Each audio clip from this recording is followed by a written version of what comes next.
Hi friends, it's Jennifer again.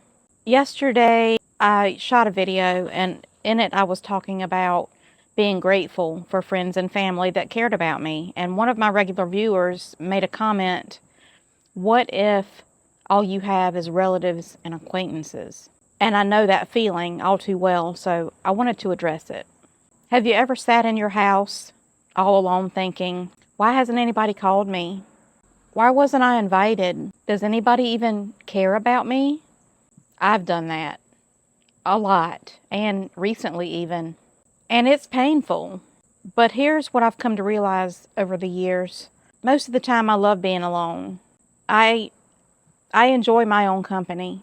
I like peace and quiet. I like the space, and I've created a life that usually I don't feel the need to escape from. Solitude for me is usually therapeutic. But when I get overwhelmed, when I'm not taking care of myself, when I'm stretched too thin or just not feeling like myself, that's when that ache creeps in. That's when solitude stops feeling like peace and starts feeling a little like loneliness. And through a lot of reflection and a lot of healing and a lot of self-examination, I've come to realize that those feelings of being forgotten and unloved and invisible aren't really about the present moment at all. They're about the past. As a child, I was bullied at school. I was ignored at home. And that left me with wounds that often I forget about and don't notice until they get triggered. And it's not even about being alone, because sometimes being in a group, being around people makes it even worse. Because when I'm feeling that way, I can be around a lot of people, friends even, and I can feel like I'm on the outside looking in, that I don't fit in, that I don't belong, that everybody there shares a connection that I'm not a part of. And that's when I have to remind myself. When I'm feeling all alone in the world, it's not true. I'm just disconnected. And loneliness and disconnection are two totally different things. I've had days or nights, most likely, that I've just sat in my living room alone in the quiet with a cup of tea, and my mind starts spiraling, and I think, they're all out there having fun without me. Nobody cares about me. I'm just here, forgotten. But when I slow down and get honest with myself, I realize that those thoughts don't come when I'm feeling rested and balanced and grounded and taking care of my body and spirit. They come when I'm overwhelmed, when I haven't been taking care of myself, when I've been too busy, when my plate gets too full, when I'm feeling depleted, when I'm in survival mode. That's when those old stories start talking again. The ones that say, you're all alone. No one's coming. If you need help, too bad. Nobody cares. And you know what? That is just not true. If you're one of my regular viewers, you might have remembered a couple of weeks ago when I talked about a friend and neighbor being killed in a tragic accident. And that tragic event helped me to remember all of the love and support that I have around me here in my community and with my friends. Because when that happened, it really got us all to show our appreciation for each other even more. And I realized when I was at the funeral, looking into the eyes of the friends that I thought forgot me, or the people that I thought, yeah, we're acquaintances, but they don't care, I realized that they do. So many people, especially in our age group, feel disconnected, even if they have big families and partners and a full social calendar. Because disconnection isn't about proximity at all. It's about whether you feel seen and appreciated. I felt this even on my recent road trip. The first half of the trip, I had this feeling of, I'm out here alone and nobody knows where I am and nobody cares. And I had, if you watch those videos, you know what I'm talking about. I talked about the difficulty that I was having. But about halfway through my trip, I started reaching out to my family and friends and just kind of touching base with people. And I realized they were watching me on social media. They were cheering for me. I wasn't alone. Not really, not in spirit. And that helped me to feel more free and relaxed and alive, I guess. So that reminded me, that solitude can be a beautiful thing. And most of the time it really is. I enjoy my solitude. I treasure it.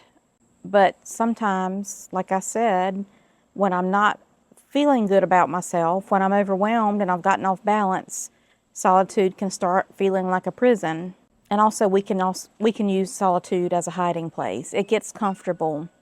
And even though you might feel like nobody cares about you, you still treasure that solitude because it's comfortable.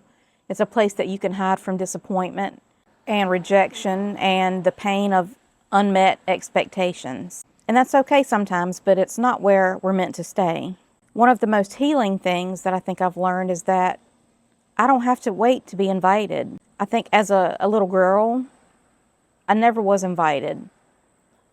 And I think I internalized the idea that if nobody's inviting me, then they just don't want me there. But being the inviter can be extremely empowering, and it can help you realize that you're not alone and you're not ignored and you're not forgotten.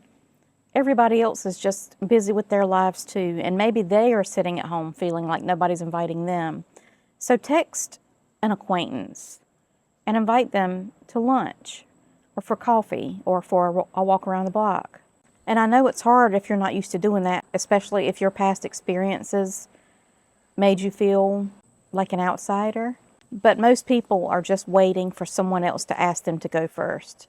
They are not ignoring you. They are busy, or they are waiting for you to make the first move, or they're thinking that you don't want to be bothered, just like you are to them. So reach out anyway. And if they don't respond, reach out to somebody else. Sometimes I know I get into phases where when people reach out to me, I may not even respond because I'm just feeling so overwhelmed and I just want to keep my calendar empty, and it's hard to even say no. It's just better to not respond, and that's not a good thing. I'm not saying you should do that, but I have done that. And social media sometimes makes this worse because we see other people on social media with their friends and their families, and they're on vacation and they're out at a party, they're on a boat, they're whatever, they're having a great time. And it makes us feel like we're missing out. Social media is the biggest driver of FOMO. But also, social media can be a way to connect. I personally have become friends with people that I otherwise would not have, just because we had mutual connections and we realized that we liked each other's outlook on life. If there's somebody on social media that is just an acquaintance, but you're often responding on each other's posts and you realize that you have the same views and you have a lot in common, they're probably thinking, I really like that person, but they don't know me. They wouldn't want to hang out with me. Well, maybe they do. Maybe you do, and maybe they do. Reach out to that person and just invite them to lunch. I've done this, and now I have friends that I wouldn't have had before. One of the most empowering decisions I've ever made is choosing to build my own circle. They don't have to be people you grew up with. I really don't have any friends that I grew up with. Zero. They don't have to be relatives or family members. They don't have to be people that you've known for a long time. They could just be somebody that you see in passing and you always smile and wave because you feel some sort of connection with them. They could be somebody that you know has mutual interest with you because you're involved in the same kind of hobbies. Somebody who shares your values, your energy, or your stage of life. Those are the perfect people for you to make a connection with. You're allowed to start fresh and to find people who see you and to create your own circle where you feel appreciated and seen. So if you're feeling lonely or like you are all alone in the world, most likely you're just disconnected, and you might have to put some effort into building that connection. It's not necessarily going to show up on your doorstep. It's probably not. If you've gotten to this point of your life and you don't have those connections, the other people that are your age are also probably feeling disconnected and lonely. Be the one that reaches out. If this has spoken to you, leave a comment below and share it with somebody. And just think of one person. Think of that one person that you have mutual friends with that is just an acquaintance that you think you might have something in common with, and invite them for a cup of tea. You might be surprised. And practice that.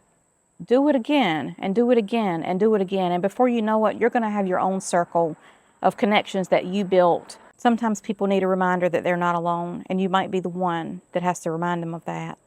And in the process, you're reminding yourself as well. Thank you for being here, and I'll see you in the next video.